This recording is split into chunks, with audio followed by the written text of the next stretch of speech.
وقل جاء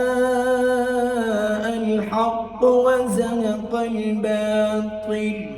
إن الباطل كان زهوقا وننزل من القرآن ما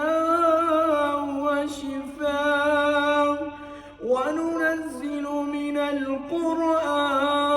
ما هو شفاء ورحمة